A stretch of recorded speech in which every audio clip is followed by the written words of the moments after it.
இந்தாங்க சார், சோத்துக்கு வந்துருங்க. வெரி சாரிமா, கண்ணை உங்களுக்கு கல்யாண பத்திரிக்கை கொடுக்கல. கண்ணன் கல்யாண பத்திரிகை எவ்வளவு பரிசா அடிச்சிருக்கான். கண்ணை என்கிட்ட நேரடியாவே கொண்டு வந்து கொடுத்தானே. புளூட்டா மிருதங்கம் பத்திரிக்கையா? கண்ணை வசதியான இடத்தை தான் பிடிச்சிருக்கான். வேண்டாத நமக்கே கொடுத்திருக்கான். வேண்டிய சில பேரை விட்டுட்டான் போல் இருக்கே.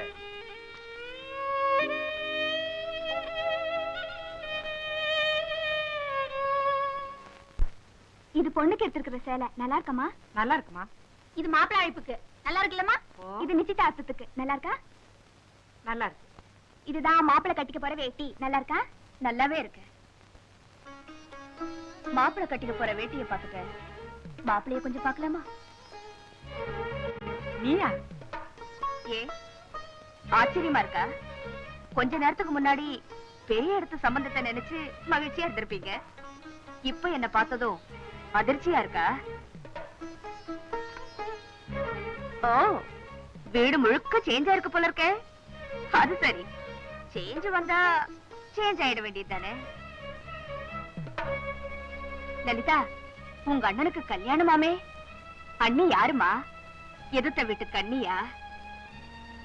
முன்னெல்லாம் என்ன பார்த்து அண்ணியா நினைக்கிறேன்னு சொல்வியே, இப்ப நான் அந்நியரா ஆயிட்டேனா? வசந்தி, உங்க அண்ணன் கல்யாணத்துக்கு பத்திரிகை எல்லாம் கூட அடிச்சிருக்கீங்க போல இருக்கு. ஒண்ணு இல்ல, என் பேருக்கு பத்திரிகை வரல. பாவம், உங்க அண்ணன் கையில எனக்கு கொடுக்கறதுக்கு பத்திரிகை இல்லாம இருந்திருக்கும். அத கூட பட்ஜெட் போட்டுதான் அடிச்சீங்களா? ஏம்மா, எம்எல்ஏ கிட்ட எதிர்காலத்துல உங்களுக்கு என்னெல்லாம் செய்யணும்னு பேசி முடிச்சிட்டீங்களே? அதெல்லாம் உங்களுக்கு சொல்லியா தரணும்? நல்லாவே பேசிருப்பீங்களே வேறம். அதனாலதானே அந்த பொண்ணு உங்க பையனுக்கு ஆக போறா சாரம். சுருக்குன்னு குத்துதா? சுருக்கமா சொல்ல போனா கிட்டத்தட்ட உங்க கண்ணனோட கல்யாணத்தை ஒரு ஏலமாவே ஆக்கிட்டீங்க. அப்படி இப்படின்னு உங்க அண்ணனை ஒரு ஹையஸ்ட் பிரைஸ்க்கு வித்துட்டீங்க.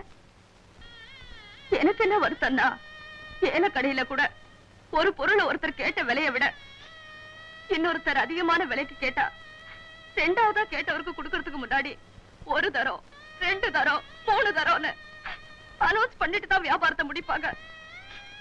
ஆனா நீங்க கப்சிப்புற காரியத்தை முடிச்சிட்டீங்களே. வேற ஒரு பொண்ண கல்யாணம் பண்ணிக்க போறாருன்னு எனக்கு அவர் மேல ஆத்திரமோ வருத்தமோ எதுவுமே இல்ல. ஆனா ஆனா என்ன பார்த்து ஒரு வார்த்தை சொல்லிருக்கலாம் இல்லையா? உங்க வீட்டுல உள்ள பிரச்சனைய சொல்லிருந்தா நானே உங்களுக்காக விட்டு கொடுத்திருப்பேனே.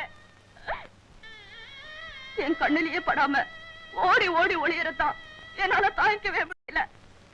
எனக்கு இருக்கிற ஆசையெல்லாம் உங்க அண்ணனை பார்த்து நாக்க புடிங்கிக்கிற மாதிரி 4 வார்த்தை கேட்டா போதும், என் ஆத்திரம் எல்லாம் தீர்ந்துடும். உங்களை தாங்க உங்க உத்தம புத்திரங்கிட்ட கொஞ்சம் சொல்லி வைங்க. இப்ப எல்லாம் என் முகத்துல முழிக்காம நழுவிடலாம். தாலி கட்டுற அந்த நேரத்துல நழுவ முடியாதுல்ல. அங்க நான் வந்து பாத்துக்கிறேன். லலிதா, உங்க அண்ணனுக்கு கல்யாணத்தன்னைக்கு கட்டிக்கிறதுக்கு வேட்டி எடுத்து வச்சிருக்கீங்கல்ல, ஒரு பொம்பளைய சந்திக்கிறதுக்கு வக்கு இல்லாம பயந்து ஓடுற உங்க அண்ணனுக்கு வேட்டி சரிப்பட்டு வராதுமா, சேலைதான் சரியா இருக்கும். முடிஞ்சா எடுத்து தாங்க, இல்ல அதுக்கும் பட்ஜெட் பாத்தீங்கன்னா நானே எடுத்து தரேன். வர